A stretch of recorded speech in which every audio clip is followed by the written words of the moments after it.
Story recapped here. Today I'm gonna explain an adventure, comedy, and drama film called Seeking a Friend for the End of the World. Spoilers ahead, watch out and take care. On their way back home, Dodge and his wife Linda listen to a radio broadcast informing everyone that the last-ditch effort to save humankind has failed. Unfortunately, the 70-mile-wide asteroid called Matilda is set to collide with Earth in exactly 3 weeks. Despite the tragic news, Dodge tries to remain calm and just points out that they missed their exit. Because of this, Linda looks at Dodge in disbelief before running away without a single word, leaving him for good. With 21 days left until the asteroid hits, Dodge's life continues without a single blip in his routine because people react differently to tragedy. Some people even started offering assassination services for those who don't want to wait for the end of the world. While he's at the gym, Dodge watches a news update that cell services are dead while power and water are soon to be shut off as well. Nonetheless, Dodge still drives back to work despite traffic becoming worse than usual. At work, Dodge, who's an insurance salesman, attends a meeting where their company is just giving away upper management executive positions. Dodge and his co-workers all react differently to the situation, but it's obvious that they all feel hopeless. When he gets back home to his apartment complex, Dodge checks his mailbox but sees it empty. Then, when he goes to his unit, he hears someone vacuuming inside.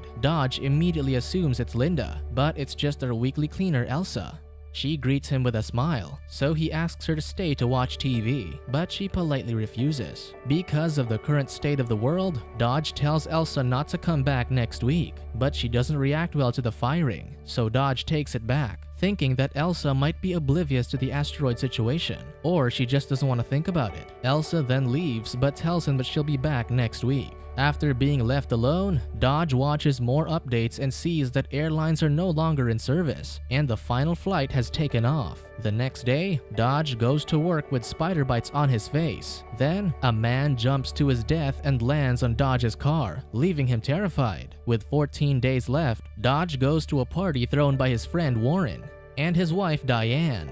When Diane greets him at the door, she immediately comments about Linda, noting how she never looked happy with him. Unfortunately, that's something that Dodge never noticed. Because Dodge is now single, Diane plans to set him up with her friend, but he isn't too fond of the idea. On the other hand, Warren just offers him a highly exclusive cigar, which he accepts. Diane tells her husband that Dodge needs to meet somebody or else he'll die alone, but Warren disagrees, saying that Dodge isn't going to die alone because he's going to die with the rest of the world. Still, Diane introduces him to Karen, who is dressed to the nines because she wants to wear the clothes she hasn't worn yet. During dinner, everyone shares their plans for the remaining days, and Karen expresses how much she likes Dodge. Later that night, the party grows wilder to the point that Warren even urges the kids to drink alcohol. On the other hand, Karen is still trying to get with Dodge, who's ignoring her advances. Instead, he talks to another friend, Roach, who tells him about all his escapades with different women since the announcement of the end of the world.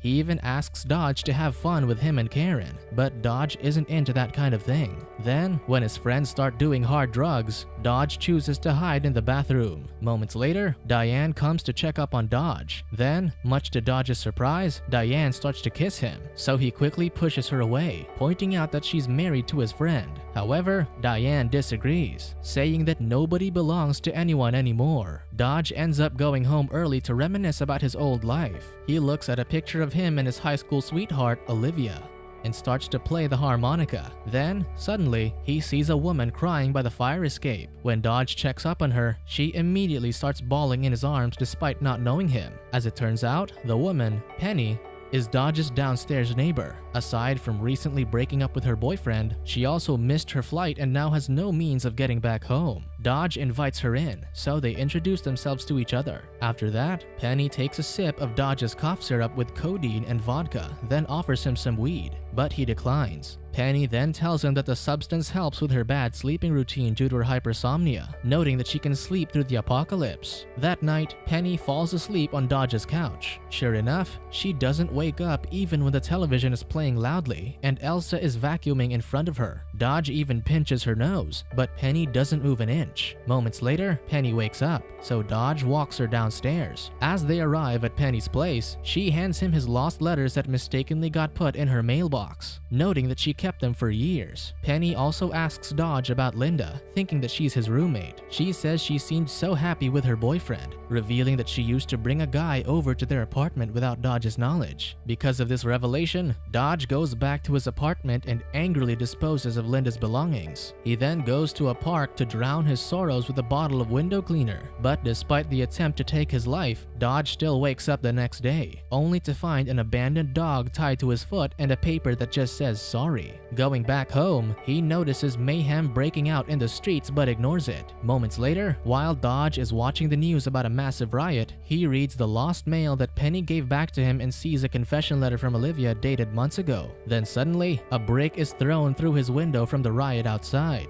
He tries to go out but hears a commotion in the hallway, so he leaves through the fire escape instead. He brings along Sorry the dog and heads down to Penny's apartment. There, Dodge encounters Owen, Penny's ex-boyfriend, who immediately assumes that he's sleeping with Penny. A bit annoyed, Dodge ignores him to wake up Penny and warn her about the riots, but Owen is trying to get in his way. Dodge also tells him to move quickly and leave, but Penny is adamant about bringing a few of her music records with her. Penny offers to drive as they try to escape the current disorder, but they find trouble locating her car. Some people then start firing their guns, so Owen uses Penny as a human shield to protect himself. When they get to her vehicle, Penny struggles driving away because she's stuck in a parallel parking space. Owen goes out to assist her, but he starts berating Penny for not doing it properly. Dodge, who just wants to leave, tells Penny that he knows someone with a plane. He says he can take Penny to her family if she manages to get him out of there. So Penny just recklessly drives away without Owen. They run out of gas the next day, so they end up walking down the road. Because of their current situation, tensions rise and they start arguing. Dodge says Penny ruined his life, blaming her for not getting Olivia's letter in time. Penny starts feeling guilty because of that, so she promises to help him find his lost love.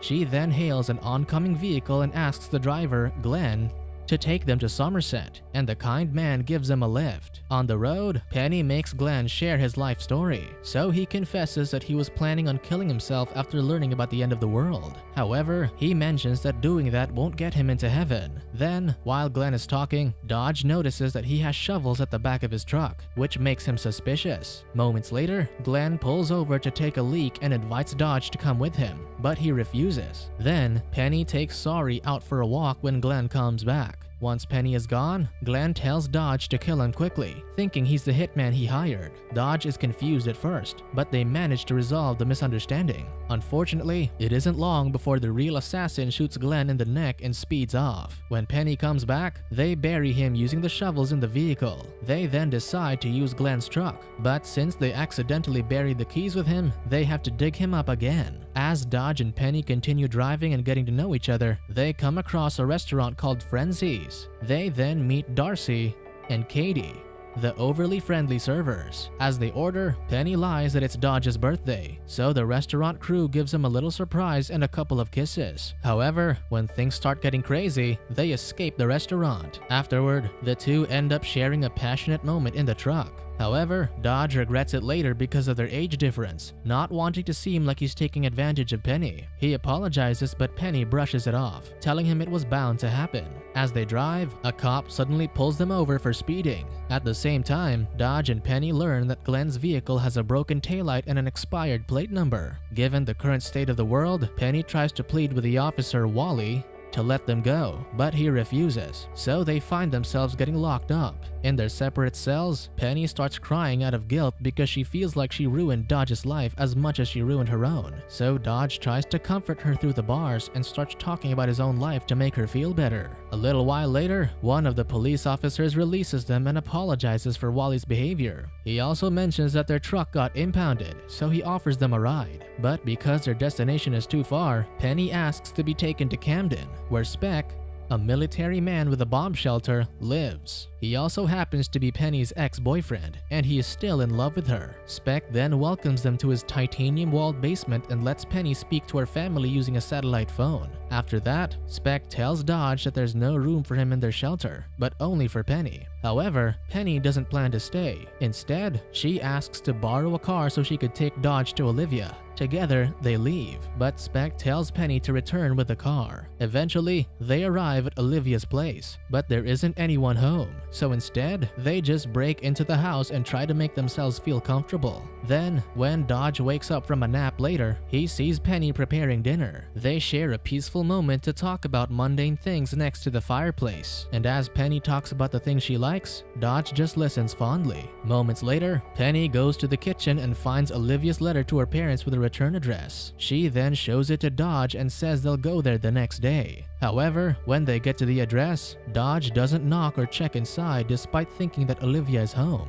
Instead, he just leaves her a letter. Confused, Penny keeps asking him about it, but he brushes her off. Dodge realizes that he's developed feelings for Penny, but doesn't want to tell her because she needs to get back to her family. Then, in the middle of their conversation, Dodge turns to look at Penny, so he almost hits some people. As Penny and Dodge follow the couples and families, they realize that they're lining up at the beach to get baptized. Then, while watching those people, they confirm their blooming love for each other as they kiss, not even finding the need to put it into words. They also stay at the beach, joining the others as they spend what little time they have left with their loved ones. Penny and Dodge continue their journey soon, and they eventually arrive in Somerset. There, Dodge introduces Penny to Frank, the guy he knows who has a plane. As it turns out, Frank is Dodge's father, whom he hasn't seen in more than 20 years. Because of their family problems, Dodge and Frank have some unspoken tension between them. However, they try to move past such issues because the world is ending in less than 2 weeks. They spend a final lovely evening together, making up for lost time.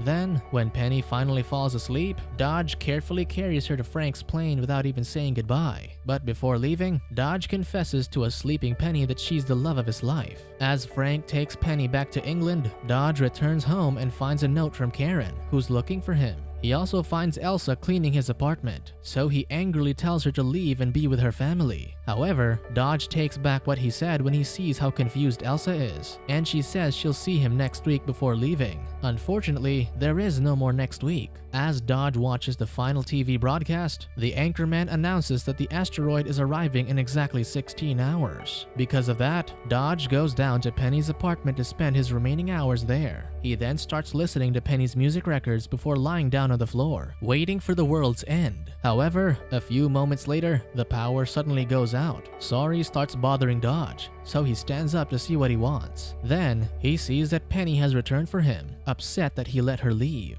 As they reunite, Penny tells Dodge that she made Frank turn around when she woke up. They then lie down together, spending their final moments as Penny makes Dodge swear not to let her fall asleep. She also tells Dodge that she just wants to be with him, and of course, he feels the same way. To distract Penny, Dodge makes her talk about her childhood as explosions sound in the distance. Penny then cries in fear, but Dodge remains calm and tells her how madly in love he is with her. Dodge is just glad that he got to know Penny, and as they stare into each other's eyes, the asteroid finally hits. Subscribe to watch more videos like this. Turn on notifications. And leave a like, it really helps the channel out. Thank you for watching.